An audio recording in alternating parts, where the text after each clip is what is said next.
Shalom. Boleh saya mendengar suara jemaat sekalian? Shalom. Oke.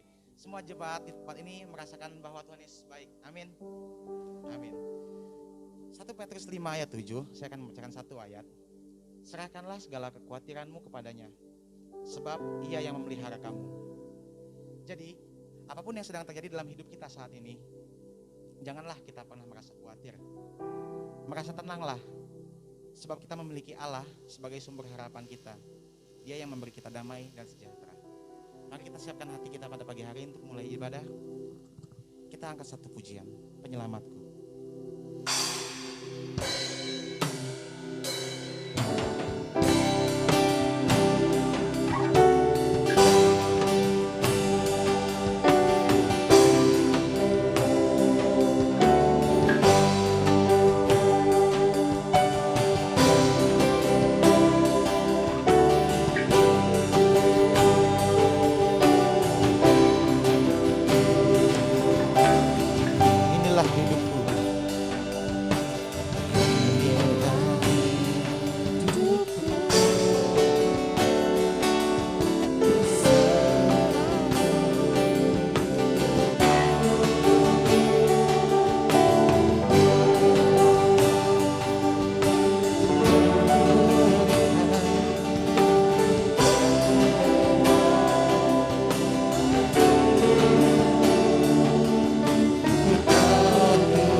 Saya undang Bapak Ibu Jemaat untuk bangkit berdiri.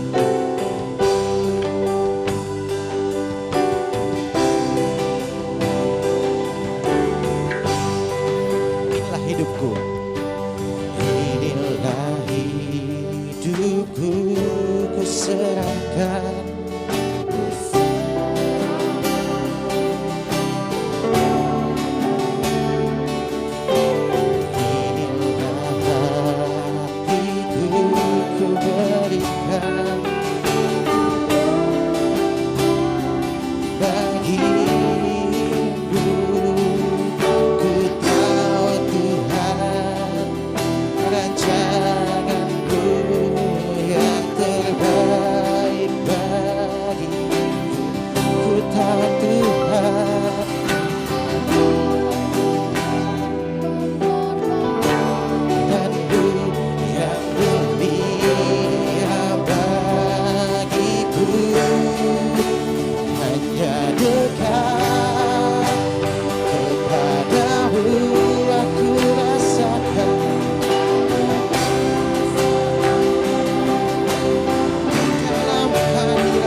Said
percaya padamu penyelamatku.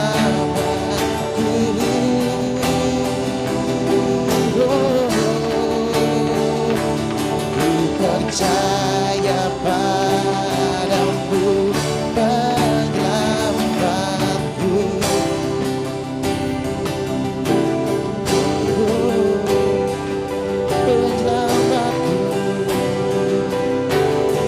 Yesus Tuhan, puji namamu. Haleluya, Kau beri namaku, Kau memujiku. Sembah Kau Tuhan, ku puji namamu. Glory bagimu Tuhan, glory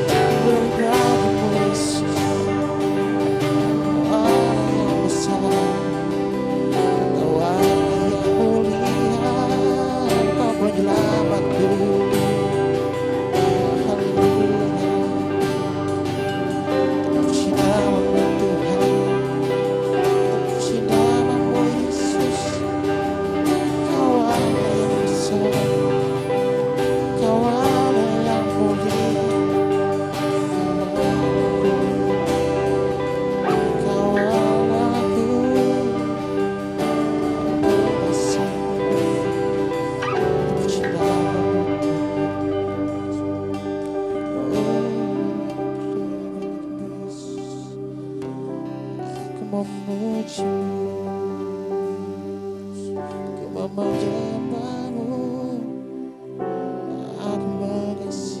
Yesus.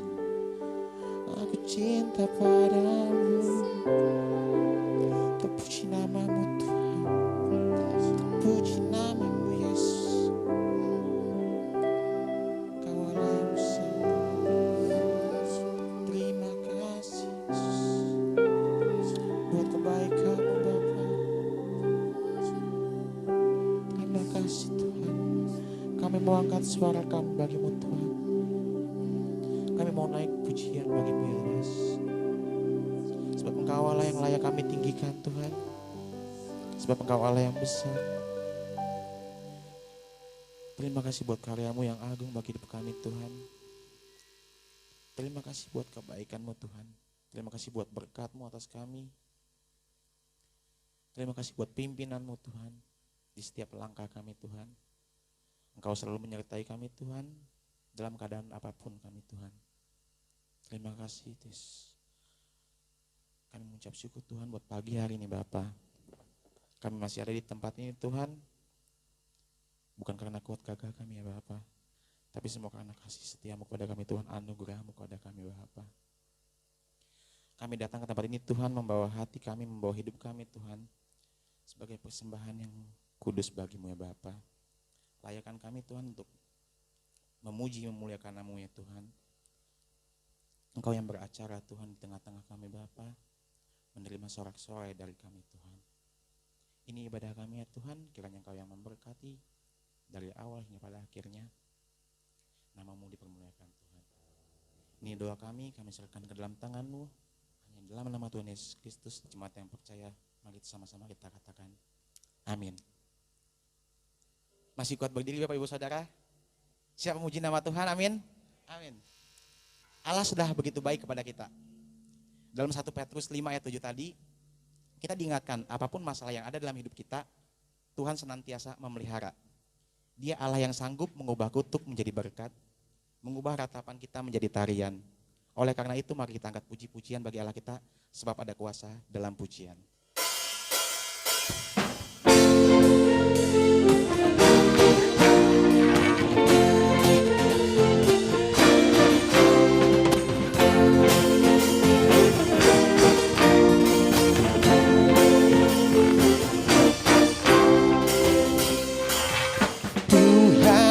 Kita bertahta atas pujian doanya Tuhan Allah. Tuhan Allah kita bertahta atas pujian doanya. Bila Allah hadir di tengah kita, kuasanya mengalir dengan dahsyatnya.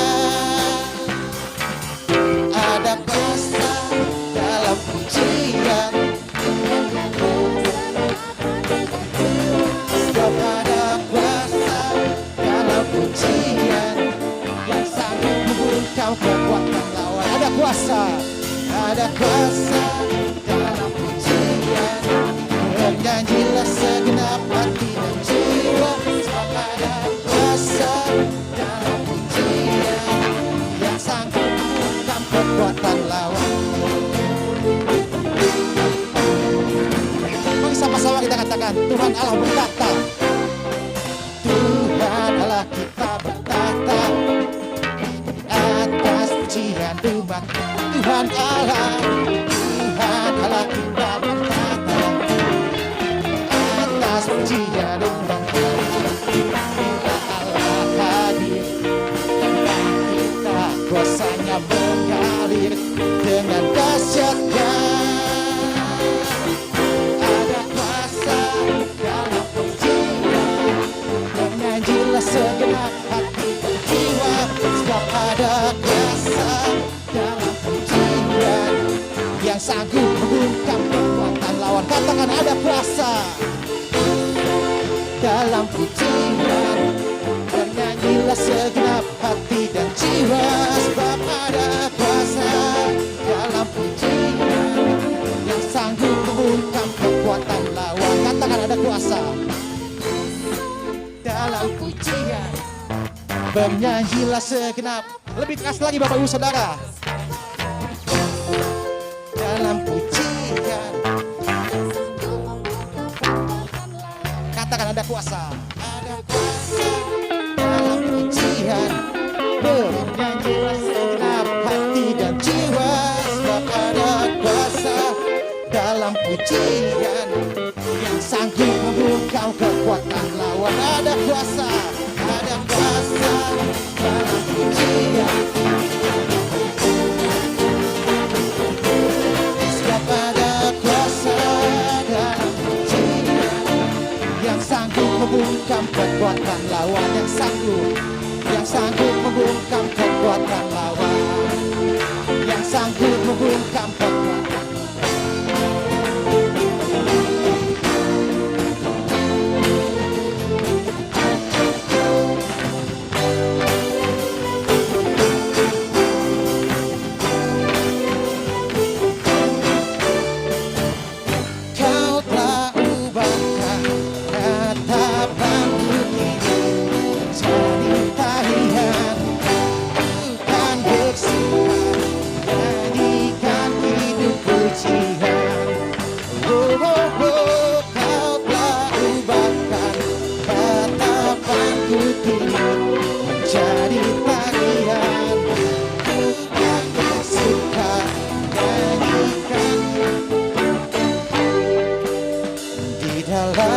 Kesesakan, kau beri kelegaan di dalam kesedihan, kau beri penghiburan, kasih-Mu tak melenyapkan segala kegelapan.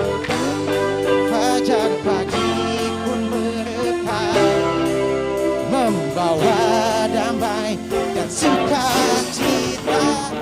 Kau tak ubahkan harapanku kini menjadi tarian. Bukan bersuka, nyanyikan hidup pujian. Oh, oh, oh, kau tak ubahkan harapanku kini menjadi tarian. Bukan bersuka, nyanyikan hidup pujian, nyanyikan hidup pujian, nyanyikan hidup pujian.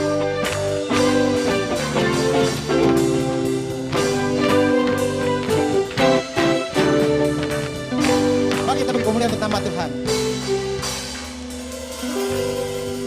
Silakan duduk Bapak Ibu Saudara. Saya mohon maaf sebelumnya, saya lepas masker, lupa pakai masker lagi ya. Karena lumayan ngap. Maaf ya Bapak Ibu Saudara. Mari kita siapkan hati kita untuk mendengarkan firman Tuhan. Sungguh Dia Allah yang luar biasa. Sekalipun aku dalam lembah kelam, sekalipun badai datang menerpa, aku tidak takut. Sebab Dia beserta kita. Mari kita siapkan hati kita untuk mendengarkan firman Allah. angkat suara kita menyanyikan sekalipun aku dalam lembah kelam. Sebab Yesus memegangku dengan tangan kanannya.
Sama-sama kita angkat pujian. Sekalipun aku dalam lembah kelam, ku tak takut sebab Kau besertaku. Sekalipun badai topan datang menerpa, ku tak gentar sebab Kau di sisiku. Kita angkat tangan kita, katakan aku percaya.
dengan tangan kananmu.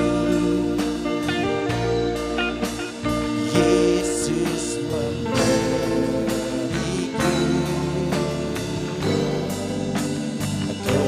kemenangan. Yesus memegangku dengan tangan kananmu. Yesus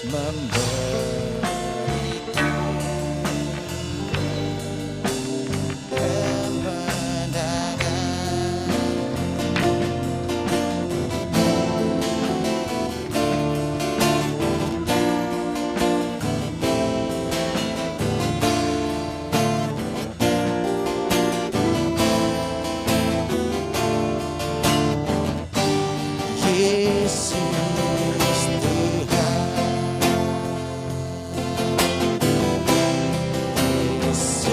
Yesus memegangku dengan tangan kananmu. Yesus memberiku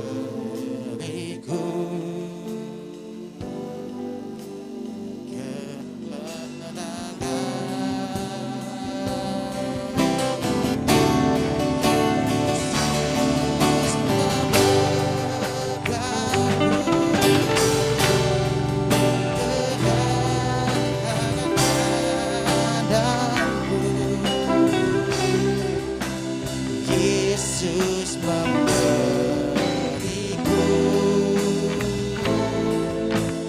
kemenangan.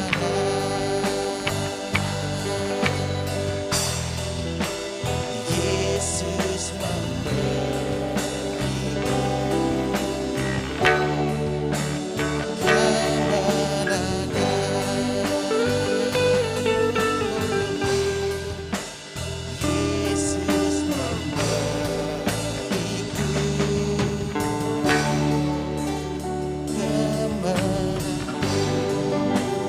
Saya mengundang Ibu Rina Yusuf untuk maju ke depan.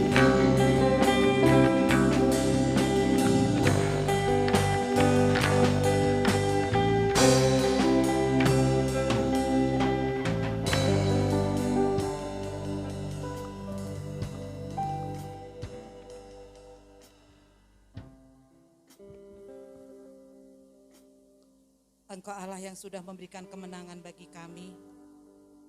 Engkau Allah yang menuntun setiap langkah hidup kami. Kami bersyukur untuk kesempatan pagi hari ini. Kami boleh bersama-sama setiap Tuhan. Kami boleh menikmati sama-sama anugerah Tuhan yang Engkau nyatakan atas setiap kehidupan kami. Kami mau menenangkan diri kami di hadapan Engkau Tuhan. Kami mau mendengarkan suara-Mu. Kami mohon Engkau berkarya atas hidup kami. Bertahtalah atas hidup kami Bapa pada pagi hari ini. Engkau menjamah dan menyertai. Kami serahkan waktu ini dalam tangan kuasa Tuhan. Pemberitaan firman Allah, Tuhan menyatakan. Dalam nama Tuhan Yesus Kristus, kami berdoa dan mengucap syukur. Amin. Ada kemenangan Bapak Ibu. Katakan hari ini. Aku diberkati hari ini. Puji nama Tuhan bahwa segala sesuatu indah pada waktunya dan kasih setia Allah tak pernah berkesudahan menyertai setiap langkah hidup kita. Di minggu ketiga di bulan Juni ini tidak terasa ya kita sudah masuk di tengah tahun. Tahu-tahu sebentar lagi Natalan gitu ya. Tengah tahun, tidak terasa bahwa kita boleh melewati 1,5 tahun masa pandemi. Dan hari ini kita boleh masih diberikan kesehatan yang besar oleh Bapa di surga. Menikmati kasih karunia dan anugerah dari Tuhan. Mari kita langsung akan membahas dalam renungan firman Allah. Melanjutkan dalam tema masih dalam tema yang sama di bulan ini, yaitu mengasihi sesama seperti Yesus mengasihi. Kita akan langsung buka dalam satu ayat firman Tuhan dalam Lukas 10 ayat 25 sampai ayat yang ke-37. Satu renungan firman Allah yang tidak asing bagi setiap kita. Sudah banyak mendengar cerita ini, sudah banyak merenungkan firman Allah, dan banyak hal yang kita dapatkan di dalam renungan-renungan firman Allah melalui perikop ini. Kita akan baca bersama-sama. Dalam satu judul perikop, orang Samaria yang murah hati. Saya akan membacakan ayat yang ganjil. Jemaat Tuhan akan membacakan ayat yang genap, yaitu ayat 25 sampai ayat yang ke-37. Saya akan mulai dari ayat 25 dengan judul orang Samaria yang murah hati. Pada suatu kali berdirilah seorang ahli Taurat untuk mencobai Yesus, katanya, "Guru, apa yang harus kuperbuat untuk memperoleh hidup yang kekal?"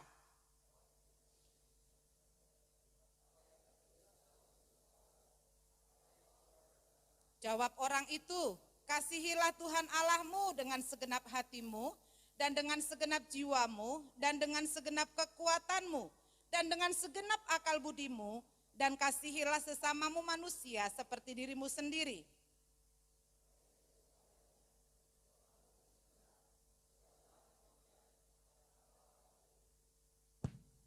Tetapi untuk membenarkan dirinya, orang itu berkata kepada Yesus, "Dan siapakah sesamaku manusia?"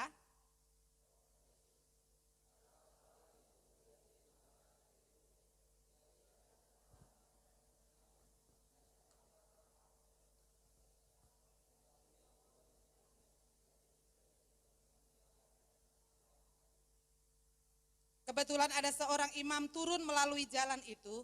Ia melihat orang itu, tetapi ia melewatinya dari seberang jalan.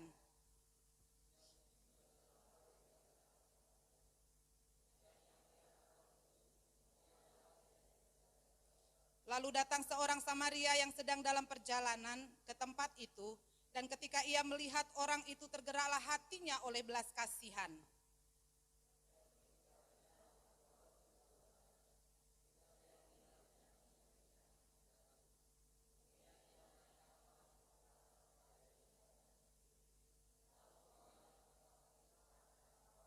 Keesokan harinya ia menyerahkan 2 dinar kepada pemilik penginapan itu, katanya, "Rawatlah dia, dan jika kau belanjakan lebih dari ini, aku akan menggantikannya waktu aku kembali."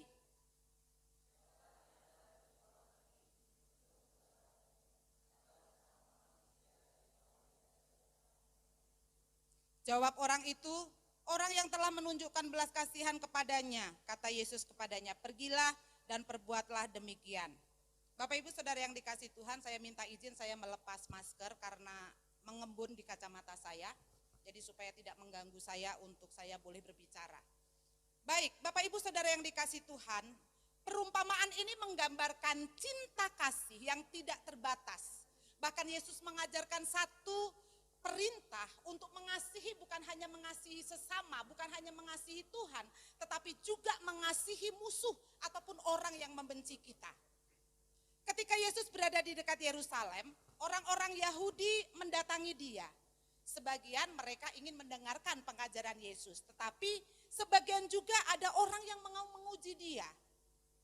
Di antara dari beberapa orang yang datang untuk mendatangi Yesus, mereka ada seorang ahli Taurat yang bertanya kepada Yesus, "Guru, apa yang perlu saya lakukan untuk saya dapat memperoleh kehidupan yang kekal?" Seharusnya Yesus bisa langsung menjawab hari itu, saat itu juga. Tetapi Yesus tidak menjawabnya, dan Yesus memberikan dengan hikmat Allah, dia mengatakan dengan satu perumpamaan. Karena dia tahu bahwa ahli Taurat ini sudah tahu jawabannya, tetapi dia hanya ingin melihat bahwa jawaban Yesus itu bisa bisa membuat orang-orang Yahudi itu tersinggung. Sehingga Yesus memberikan satu perumpamaan kepada orang-orang yang ada di sekitarnya. Dengan bijak Yesus menceritakan bahwa ada seorang yang sedang melakukan perjalanan dari Yerusalem menuju Yeriko. Di tengah perjalanan dia dirampok. Dan ketika dirampok, ada beberapa orang yang melewatinya. Yang pertama adalah seorang imam. Nah, seorang imam ketika melihat kecelakaan karena perampokan itu, seorang imam ini hanya melewatinya begitu saja, hanya melihat dan langsung ditinggal pergi. Orang kedua adalah orang Lewi. Orang Lewi juga melakukan hal yang sama. Dia melihat, dia melewatinya, melihat dan meninggalkannya. Kemudian datang orang yang ketiga. Orang ketiga adalah orang Samaria. Orang Samaria datang kemudian menolong. Bapak Ibu Saudara yang dikasihi Tuhan, tidak sampai di situ Yesus memberikan satu pemahaman dan pengajaran, tetapi Yesus juga memberikan satu hal yang membuat mereka bisa mengerti bagaimana mereka mengasihi sesama. Apa yang diajarkan oleh Allah bahwa kita harus mengasihi Tuhan Allah dengan segenap hati, dengan segenap jiwa, dengan segenap akal budi dan kekuatan, tetapi juga harus dapat mengaplikasikannya bagaimana setiap kita bisa mengasihi sesama. Ada banyak orang hanya bisa mengasihi Tuhan, tetapi tidak bisa mengasihi sesama. Orang yang bisa mengasihi Tuhan yang tidak kelihatan, pastinya dia akan bisa mengasihi orang yang kelihatan. Tetapi itu PR buat kita semuanya. Apakah kita bisa benar-benar mengasihi Tuhan dengan sungguh-sungguh sehingga kita bisa mengaplikasikannya untuk mengasihi sesama kita. Yang dimaksud Yesus untuk mengasihi sesama adalah yang pertama bahwa mengasihi sesama adalah sebuah keharusan karena itu adalah sebuah perintah. Kasihilah Tuhan Allahmu dengan segenap hatimu, dengan segenap jiwamu dan dengan segenap kekuatanmu. Itu yang pertama, perintah yang pertama dan keharusan yang pertama. Hari ini Bapak Ibu datang di tempat ini, itu melakukan perintah Yesus bahwa kasihilah Tuhan Allahmu dengan segenap hatimu. Saat Bapak Ibu tidak mengasihi Tuhan dengan segenap hati, dengan segenap jiwa dan dengan segenap kekuatan, maka ada banyak alasan yang Bapak Ibu bisa lakukan sehingga tidak datang di tempat ini. Enak di rumah, masak buat saudara-saudaraku, buat keluargaku. Enak di rumah aku mencari uang, enak di rumah aku bisa melakukan sesuatu. Perintah yang kedua adalah kasihilah sesamamu manusia. Mengasihi sesama manusia ketika Bapak Ibu mengasihi Tuhan, ada satu tindakan untuk Bapak Ibu lakukan. Bisa memuji Tuhan, bisa berdoa, bisa menyembah Tuhan, bisa melakukan hal-hal yang luar biasa yang memuliakan Tuhan.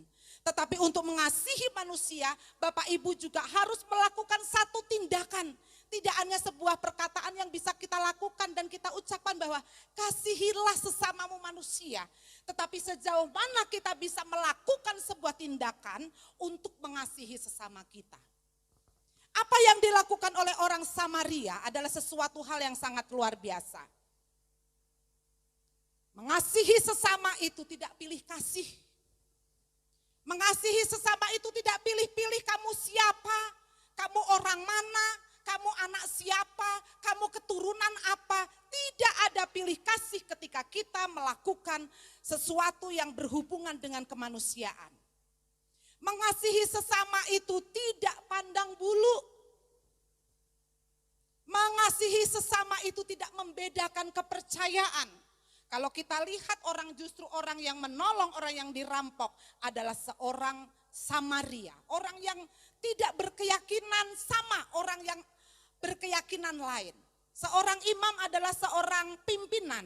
Seorang Lewi juga seorang yang kenal Tuhan. Tetapi orang Samaria orang yang belum mengenal Tuhan. Tetapi orang Samaria tidak membedakan entah itu kepercayaannya Hindu, Buddha, Konghucu, Muslim ataupun Kristen. Tetapi ada hati untuk melakukan sesuatu. Mengasihi sesama itu tidak membedakan ras. Oh, aku mau menolong kalau yang putih aja. Aku mau menolong kalau yang sipit aja.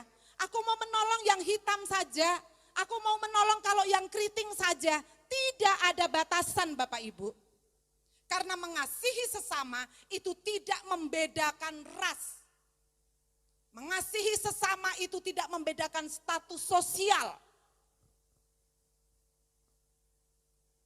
Kalau sejajar dengan saya, kalau sederajat dengan saya, kalau kedudukannya sama dengan saya, maka saya akan menolong. Tapi kalau orang yang tidak sejajar dengan saya tidak mau. Nanti ya, maaf. Bapak Ibu Saudara yang dikasihi Tuhan, Yesus jelas mengajarkan kepada setiap kita untuk kita tidak membeda-bedakan siapapun yang akan kita berikan kasih. Karena kasih itu membawa satu anugerah yang besar kepada setiap kita, tidak membedakan ras, tidak membedakan suku, tidak membedakan kepercayaan, tidak membedakan satu sosial apapun. Yesus mengajarkan dengan tegas bahwa perintah ini harus dilakukan oleh setiap kita, orang-orang yang percaya kepada Dia. Tidak hanya sekedar mengasihi Tuhan dengan segenap hati, tetapi bagaimana kita bisa melakukan sesuatu untuk sesama kita.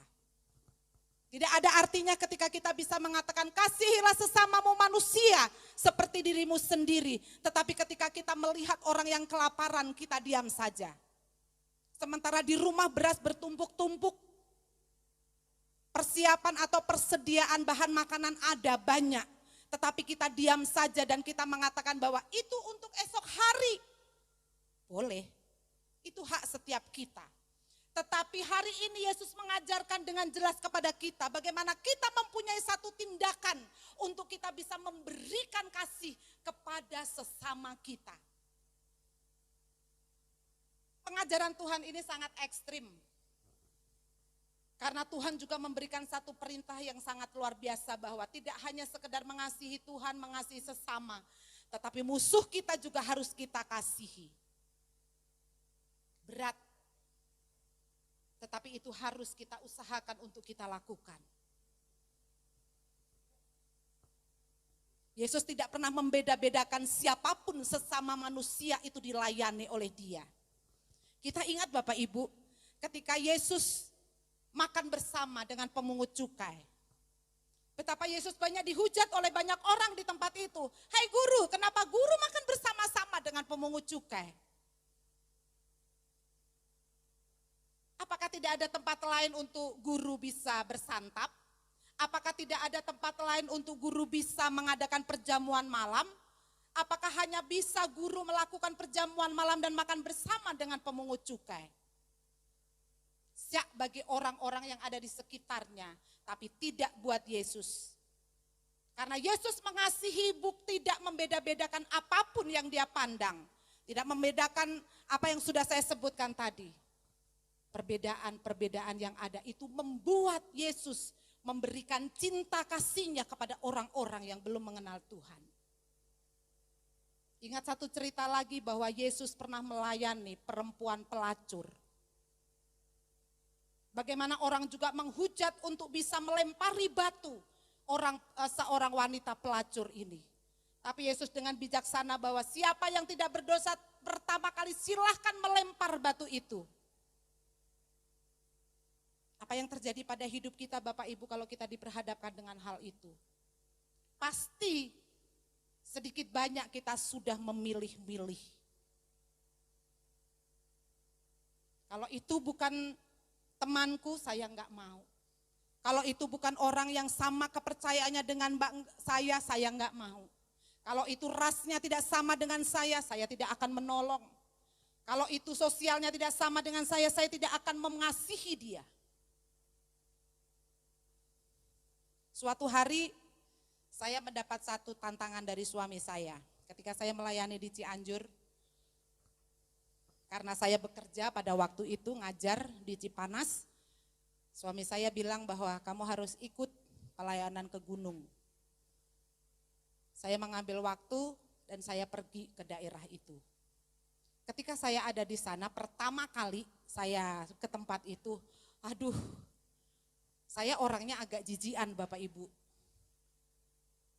Ngelihat anak-anak yang borokan, ngelihat anak-anak yang ingusnya ijo-ijo delewer gitu ya. Itu udah rasanya udah enak duluan, udah mual.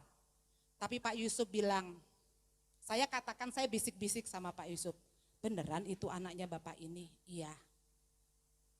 Kalau Mama bisa lakukan, mandiin dia, mateng saya.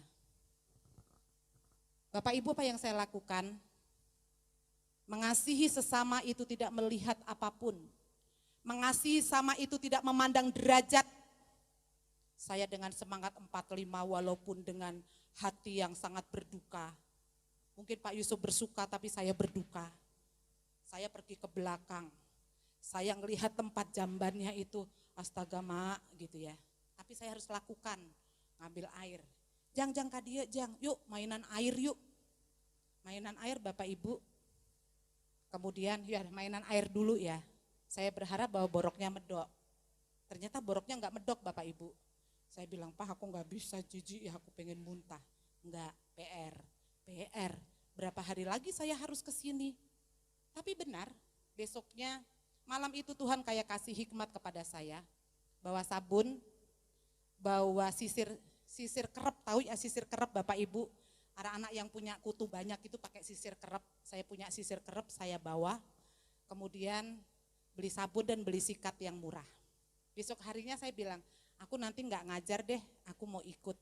Beneran, tapi enggak ada jadwal ke sana. Udahlah ke sana aja sambil beli sayur, saya bilang gitu. Karena di daerah gunung itu banyak sayuran. Saya pergi Bapak Ibu. Ketika saya pergi dengan tekad yang benar-benar Tuhan, aku mau mengasihi dia. Bukan apa yang saya lihat ingus dan boroknya, tetapi saya mau lihat bahwa anak ini menjadi anak Tuhan nantinya, mengenal Kristus minimal. Saya belajar untuk memberikan edukasi kepada orang tuanya, memberikan edukasi kepada anak-anak. Yuk kita mainan air lagi yuk. Saya ikut basah-basahan, ibu-ibu bikin rumah-rumahan. Padahal tujuan saya bukan untuk bikin rumah-rumahan. Tujuan saya mau ngerok boroknya itu. Akhirnya medok kan, karena sudah beberapa menit, beberapa jam, setengah jam atau 1 jam. Akhirnya yuk kita balapan, nanti ibu punya permen mau enggak? Saya bawa permen, saya bawa kue, kemudian saya kerok boroknya. Saya bawa anak saya Arum sama Rio karena mereka waktu itu juga ikut. Dia bilang dia lari-lari enggak mau, mama lagi ngirisin borok katanya. Ya sudah biarin saja. Saya kerok itu borok Bapak Ibu, kepalanya itu borokan semua. Kemudian rambutnya jabrik-jabrik merah-merah karena itu ada di kebun. Ingusnya deleweran, itu benar jijik kalau melihat. Tetapi satu hal yang saya pelajari dari apa yang Tuhan ajarkan, bahwa mengasihi sesama itu tidak memandang derajat apapun. Ketika saya dikasih minum Bapak Ibu, Ibu mangga atau Bu cairna, mohon, saya mau minum Bapak Ibu. Ternyata air minum yang direbus itu air minum bekas, pancinya bekas masak nasi. Setelah bekas masak nasi kemudian dikasih air buat minum saya. Nah ketika dikasih di gelasnya itu ampasnya bekas nasi itu separuh.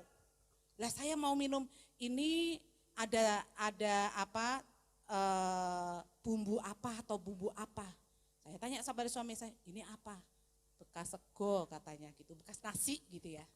Bekas nasi, saya mau minum, Tuhan ini kalau enggak saya minum orang tersinggung orang di situ. Saya minum, Bu, saya sambil keluar gitu. Enak ya, seger ya di sini. Saya buang Bapak Ibu. Saya nggak bisa masuk, benar-benar nggak bisa masuk. Tapi saya melihat bagaimana kasihnya orang-orang yang ada di desa itu untuk menghargai kami. Besoknya supaya saya tidak menyinggung perasaan mereka, setiap kali datang sebelum dikasih minum, saya sudah keluarin aqua dulu. Tos aya aqua mi, tos iya cai nak mangke madi supaya saya tidak disuguhin air yang bekas nasi tadi. Bapak Ibu Saudara yang dikasih Tuhan, keluarga-keluarga yang ada di tempat itu akhirnya bisa mendengar Injil. Mereka bisa mengenal kebaikan Tuhan. Mereka tahu siapa kita, pengikut-pengikut Kristus. Ketika kita mengasihi sesama kita, jangan pernah ada label apapun ada dan menghalangi kita. Baik itu status sosial, baik itu ras, baik itu kepercayaan, itu tidak akan menghalangi kita untuk kita bisa mengasihi sesama kita. Sehingga ajaran Tuhan bisa kita terapkan. Bukan hanya omong kosong, bukan hanya teori, tetapi kita bisa mempraktekkan dengan kasih yang Tuhan berikan kepada kita.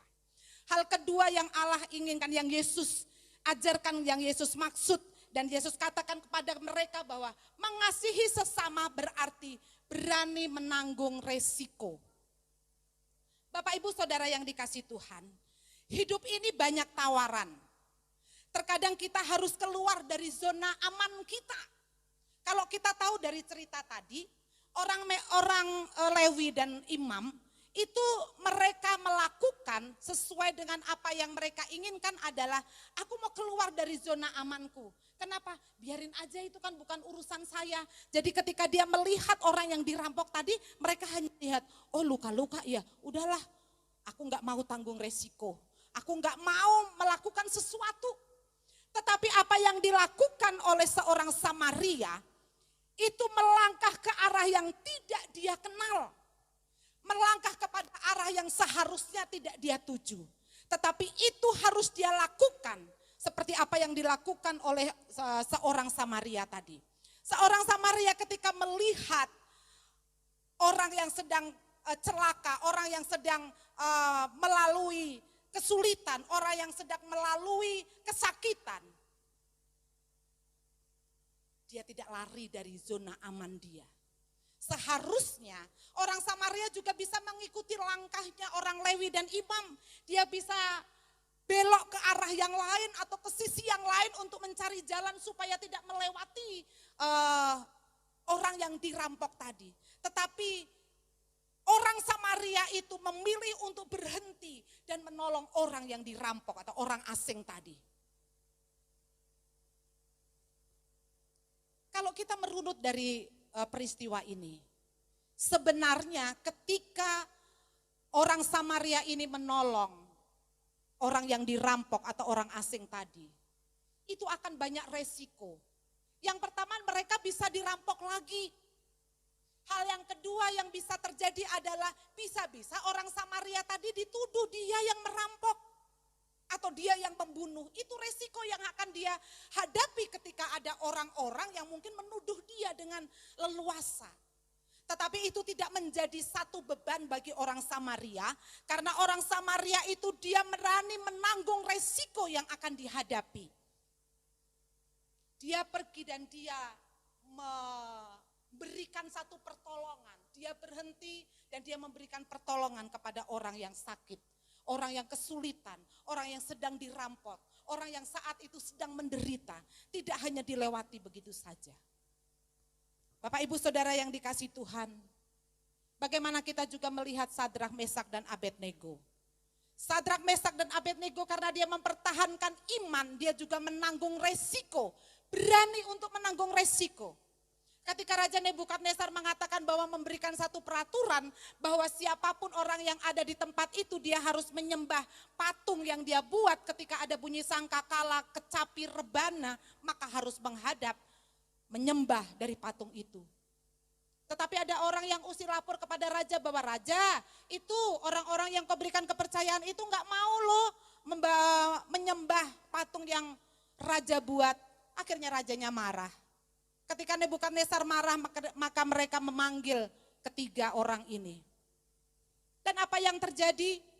Mereka tetap mempertahankan iman mereka untuk mereka terus tahu membawa keagungan Allah, bahwa Allah yang aku sembah adalah Allah yang luar biasa yang bisa menolong aku. Kemarahan Nebukadnezar itu tambah meledak-ledak sehingga pada akhirnya Sadrak, Mesak dan Abednego itu dimasukkan ke dalam perapian. Menanggung satu resiko karena mempertahankan iman di hadapan Allah. Itu yang dihadapi oleh Sadrak, Mesak dan Abednego. Bagaimana dengan hidup kita Bapak Ibu untuk kita bisa menanggung resiko dalam pengiringan kita kepada Tuhan? Esther juga melakukan hal yang sama. Ketika dia harus menghadap Raja Ahasweros, ada satu peraturan Esther bisa datang kalau dipanggil oleh Raja Ahasweros. Tetapi kalau tidak dipanggil dan Raja tidak mengangkat tongkat, resikonya adalah kematian. Dan itu dilakukan oleh Esther karena Esther mau membantu keselamatan dari bangsa Yahudi supaya bangsa Yahudi terhindar dari rencana-rencana Haman yang tidak benar. Akhirnya Esther bilang kepada seluruh orang Yahudi, berpuasalah untuk aku selama 3 hari 3 malam. Termasuk danyang-danyangku dan juga ternak-ternakmu. Aku akan menghadap raja dengan segala resiko yang akan aku ambil, bahkan kematian sekalipun. Dan hari itu dengan iman percaya kepada Tuhan, Esther datang demi kemanusiaannya kepada bangsa Yahudi, mengasihi bangsa Yahudi dengan tidak terhingga, sehingga Esther masuk menghadap raja. Dan ketika Esther menghadap raja, tongkat Raja Ahasveros diangkat. Ini menjadi satu kemenangan bahwa apapun langkah yang dilakukan oleh Ester untuk membantu bangsa Yahudi terhindar dari celaka yang direncanakan orang yang tidak bertanggung jawab, dinyatakan pembelaannya oleh Allah. Menanggung sebuah resiko Bapak Ibu.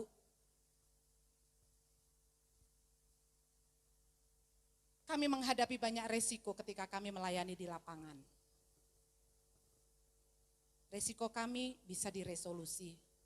Resiko kami bisa diikutin orang. Resiko kami bisa diintip orang dalam pembicaraan kami. Pada saat kemarin kami pergi ke Cirebon, saya pergi bersama dengan Pak Yusuf, dan Pak Yusuf ada evaluasi dengan tim. Saya melayani beberapa wanita yang ada di sana. Saat kami sedang sharing, ada orang-orang yang ada di sekitar situ keluar, masuk. Ada yang ngembaliin mangkok, ada yang nanya, kakak itu tadi jam berapa ya acaranya dan lain sebagainya. Kecurigaan itu selalu ada bagi orang-orang terhadap kami. Tetapi itu resiko yang harus kami tanggung.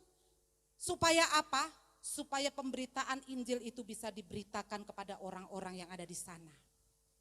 Kalau kita mengalami ketakutan-ketakutan yang tidak berarti, maka Injil tidak akan tersebar luas dimanapun wilayah yang kita doakan.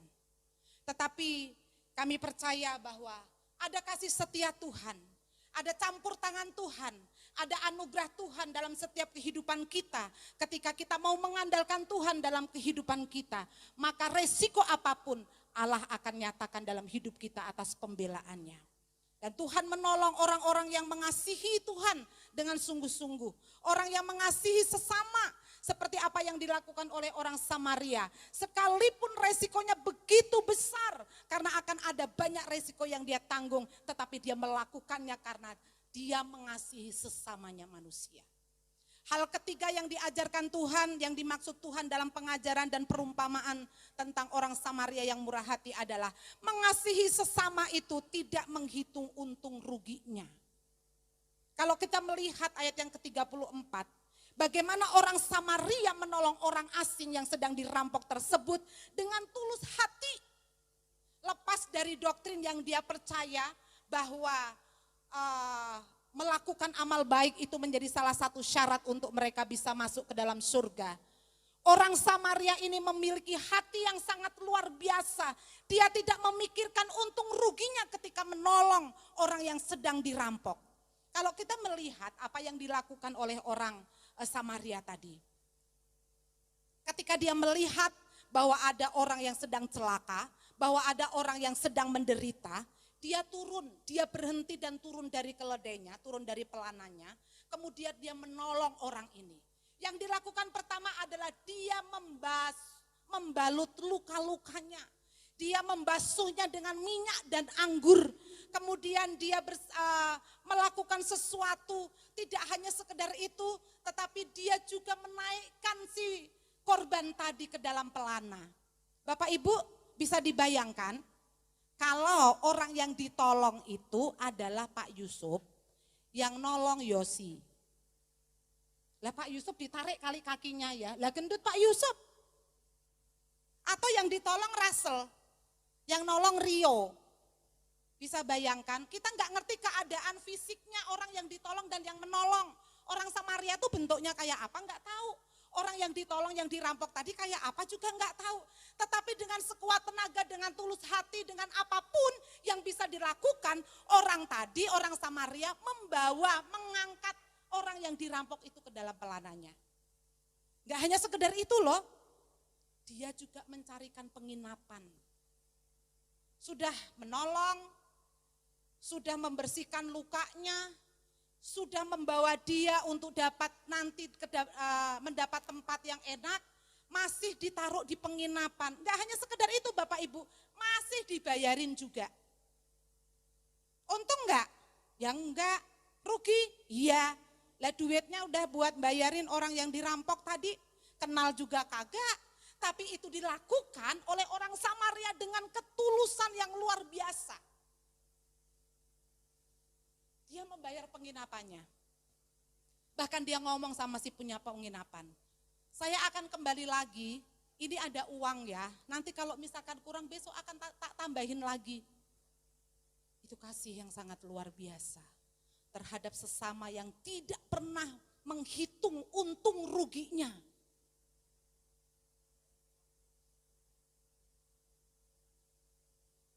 Paulus tidak pernah menghitung untung ruginya ketika dia melayani jemaat-jemaat mula-mula. Bahkan sampai Paulus dimasukkan ke dalam penjara pun, Paulus berani menanggung resiko karena pemberitaan Injil. Itu karena Paulus mengasihi jiwa-jiwa yang ada di kota-kota di mana dia singgah, dipercayakan oleh Tuhan supaya orang-orang yang belum mengenal Tuhan itu mendengar Injil. Dan Injil Tuhan diberitakan sampai hari ini saya dan Bapak Ibu Saudara mengenal Injil dan mengenal Kristus. Apa yang dilakukan oleh Yesus sampai dia mati di kayu salib. Yesus juga tidak menghitung untung ruginya Bapak Ibu. Karena Yesus mengasihi manusia berdosa yang ada di dunia ini. Yang penuh dengan kekurangan, yang penuh dengan kedurhakaan, yang penuh dengan kedursilaan atas manusia. Sehingga Yesus rela mati di kayu salib untuk menebus dosa-dosa manusia. Bapak Ibu Saudara yang dikasihi Tuhan. Hidup kita ini hanya sementara. Kalau kita mau menolong orang lain, kadang-kadang kita masih memikirkan untung ruginya. Kalau kita mau menolong sesama kita, kita masih memikirkan risiko-risiko yang akan kita dapatkan. Masih hitung-hitungan, duitku ada berapa, hartaku ada berapa, tenagaku bisa enggak, itu masih diperhitungkan. Tetapi apa yang diajarkan oleh Tuhan melalui perumpamaan ini, kita mau melihat bagaimana campur tangan Allah itu tidak pernah berkesudahan atas orang-orang yang percaya kepada Tuhan. Saya pernah dipercayakan satu pelayanan, saya pernah menyaksikan hal ini, bahwa ketika Pak Yusuf melayani satu anak di dalam penjara, dan ketika dia keluar tidak punya siapa-siapa dan bingung mau kemana. Saya enggak kenal dia, saya tidak tahu siapa dia, saya belum tahu siapa keluarganya, tetapi saya harus menampung dia. Kurang lebih 1 tahun dia bersama dengan saya. Tidak ada untungnya Bapak Ibu, rugi, iya. Saya harus merawat dia 1 tahun, kurang lebih. Sampai pada akhirnya saya nikahkan. Ketika dia sudah menikah, dia keluar dari rumah saya karena dia akhirnya dia cari tempat sendiri bersama dengan istrinya. Kami tidak menghitungkan untung ruginya. Yang kami pikirkan adalah jiwanya terselamatkan. Karena hidup kami adalah hidup untuk jiwa-jiwa yang masih tersesat. Hidup kami adalah untuk jiwa-jiwa yang saat ini mengasihi mereka, sesama kami, sesama kita yang belum mengenal Injil. Sehingga mereka tahu bahwa mereka nantinya tidak akan ngantri di pintu neraka. Tetapi mereka akan melihat pintu surga itu seperti apa. Bukan sebuah angan-angan, bukan sebuah harapan semu, tetapi ketika kita menerima Yesus sebagai Tuhan dan Juru Selamat, ada satu janji mulia yang bisa kita nikmati bahwa kita akan mendapatkan tempat di dalam surga. Itu menjadi satu pergumulan setiap kami, setiap saat, setiap waktu. Sampai pada akhirnya kami boleh melihat jiwa-jiwa yang boleh diselamatkan. Sesama kita boleh menikmati kasih dan anugerah Tuhan. PR buat kita bersama, bahwa apa yang bisa kita lakukan dan bisa kita kerjakan, tidak hanya memiliki label kasihilah Tuhan Allahmu dengan segenap hatimu, dengan segenap jiwamu, dengan segenap akal budimu dan kekuatanmu, dan kasihilah sesamamu manusia, tetapi bagaimana kita bisa mempraktekkan hidup kita untuk mengasihi sesama kita. Saya bersyukur kepada Tuhan, selama pandemi saya boleh bersama dengan beberapa teman, termasuk ada anggota gereja ini yang boleh ambil bagian untuk berbagi. Saya memiliki satu komunitas agape untuk kami berbagi atas sesama, baik itu beberapa orang yang kena COVID maupun orang-orang yang hidupnya papa di pinggir jalan. Ada banyak yang sudah menikmati berkat Tuhan melalui orang-orang yang peduli kepada sesama. Baik itu orang-orang tukang parkir, orang-orang anak jalanan, orang-orang yang mencari pemulung. Itu sebagai bukti bahwa kita mengasihi sesama kita. Ada satu hal, tindakan, kegerakan yang bisa kita lakukan. Tidak hanya berpangku tangan, tidak hanya melihat, tetapi kita mendoakan mereka dan mereka juga bisa melihat apa yang kita lakukan. Sehingga ketika kita bisa mengaplikasikan kasih Tuhan dengan sungguh-sungguh kepada sesama kita, itu menjadi tujuan utama kita, bahwa orang itu akan mengenal kasih Allah. Oleh sebab itu Bapak Ibu Saudara yang dikasihi Tuhan, ini menjadi PR kita bersama. Bagaimana setiap kita memiliki porsi masing-masing untuk kita bisa melakukan panggilan di dalam melayani.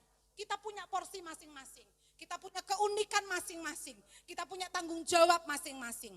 Tetapi ingat, kasih sejati, kasih yang sempurna itu hanya datang dari Tuhan. Kasih yang sempurna itu hanya dimiliki oleh Bapa di surga, oleh Yesus Kristus yang terus memberikan kasih-Nya kepada setiap kita.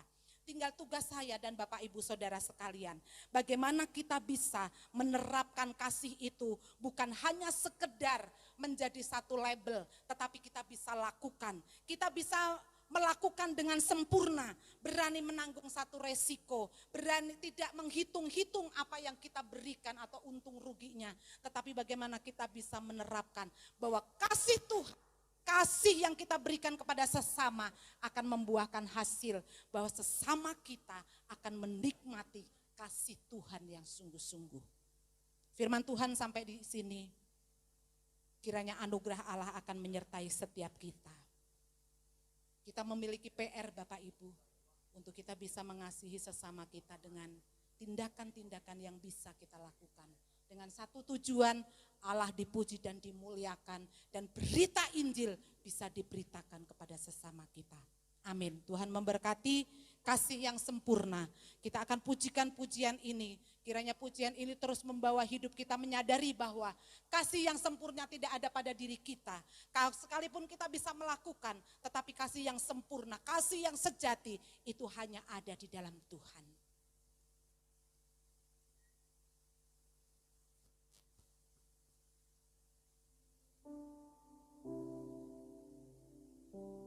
Mari bersama-sama kita mengambil saat teduh di hadapan Tuhan.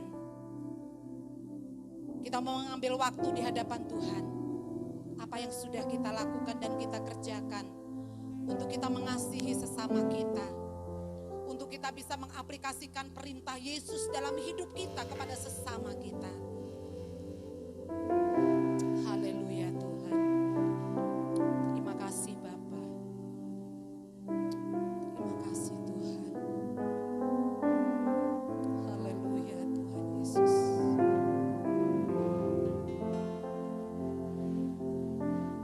Glory Tuhan. Terpujilah Engkau Bapa. Kasih yang sempurna. Haleluya. Kasih yang sempurna telah ku terima darimu, bukan karena kebaikanku, hanya oleh kasih karunia-Mu Kau pulihkan aku, layakkan ku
ajar kepada kami Tuhan untuk kami mengasihi sesama kami dengan sungguh-sungguh, dengan ketulusan hati kami, tanpa kami harus Tuhan menghitung untung ruginya.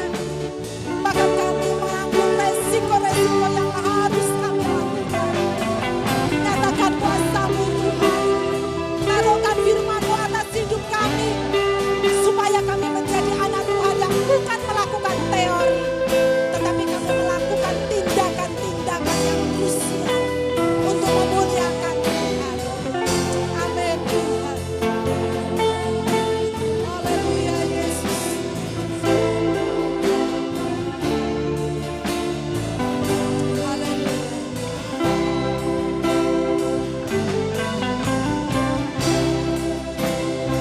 Aku bintang saat ku mencari ku mendapatkan,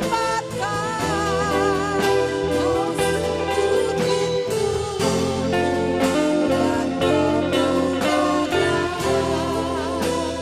Siapa Bapa, apa yang dekat, tak kau biarkan, kau biarkan aku melangkah dengan sendirian. Kau selalu ada di hatiku.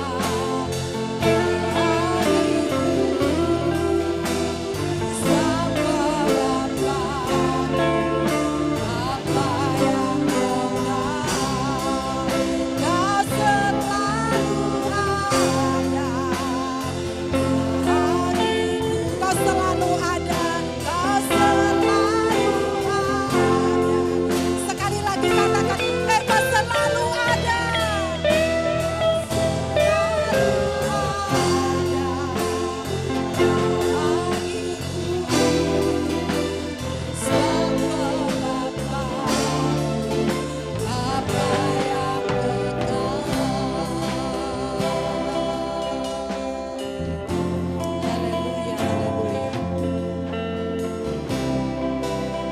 haleluya Tuhan, terima kasih untuk kasih setia-Mu Tuhan. Haleluya. Dengan kasih Kristus Ibu Gembala akan berdoa untuk kita semuanya, untuk kita bisa mengasihi sesama kita seperti Yesus mengasihi.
mengembalikan apa yang telah menjadi milik Tuhan, sekaligus memberikan persembahan, sehingga sebagaimana dilaporkan pada bulan Mei, kita dianugerahi surplus kurang lebih hampir 10 juta.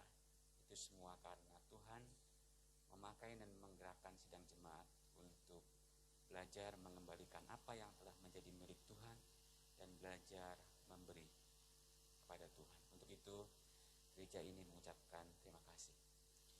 Jemaat yang dikasih Tuhan, sebagaimana jemaat ketahui bahwa gereja kita menyelenggarakan 2 kali ibadah.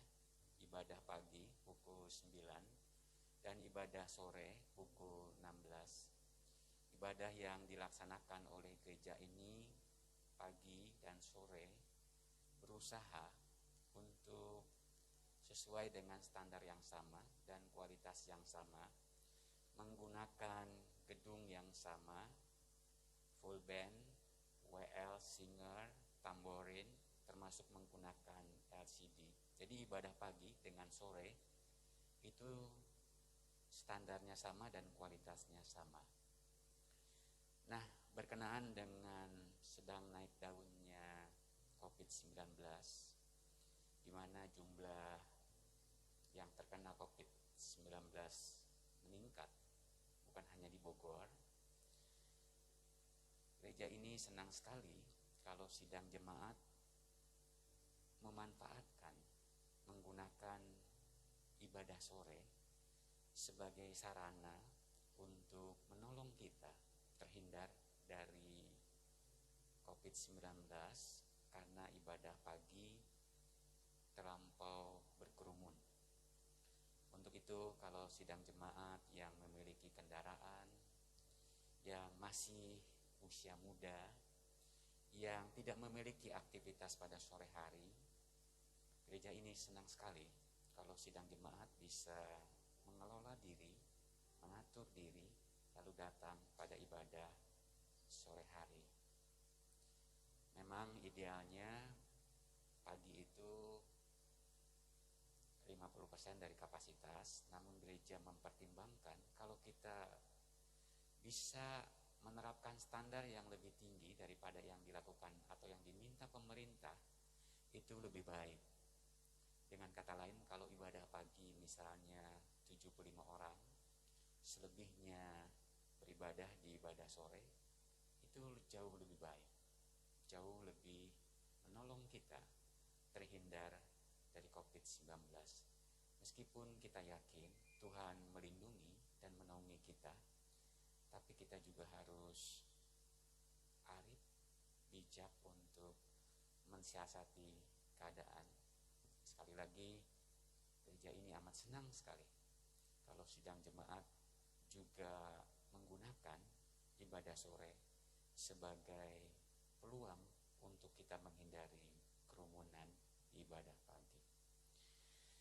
Yang terakhir, hari ini Saudari Devi tidak bersama-sama dengan kita karena beliau sedang cuti. Kita doakan Selasa bisa tiba kembali di tempat ini. Untuk itu akhirnya saya mengajak sidang jemaat untuk bangkit berdiri. Kita akan mengakhiri ibadah kita pagi hari ini.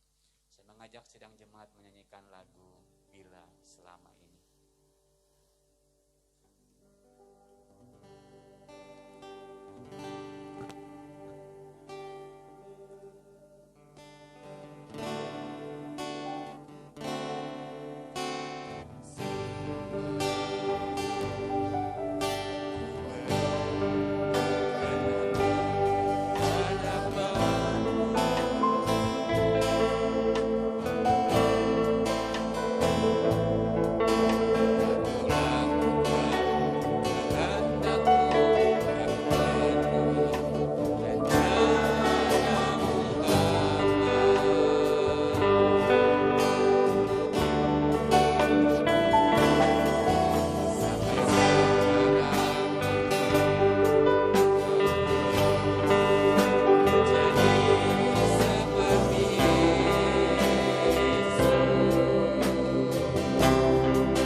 membahas secara pribadi melalui sapaan firman. Semua karena kebaikan Tuhan. Sebagai ungkapan terima kasih kami kepada kebaikan, kami terus memohon kepadamu agar kami bisa berkenan di hadapan-Mu. Terlebih pada saat kami kembali ke hadapan-Mu, bertemu denganmu secara pribadi, kami dalam keadaan berkenan. Tuhan, itulah yang hamba mohonkan kepadamu untuk sidang jemaat-Mu di tempat ini. Dan hamba bersyukur karena kebaikan-Mu jugalah sidang jemaat-Mu belajar memberi kepadamu, belajar mengembalikan apa yang telah Engkau percayakan dalam hidup mereka. Untuk itu hamba memohonkan berkat secara khusus pada anak-anak-Mu, buat usaha mereka, buat pekerjaan yang mereka lakoni, buat kehidupan studi mereka, buat anak-anak-Mu yang juga merindukan tempat studi, masih mencari tempat studi. Hamba mohonkan mendapatkan tempat yang terbaik sesuai dengan rencana dan kehendak-Mu.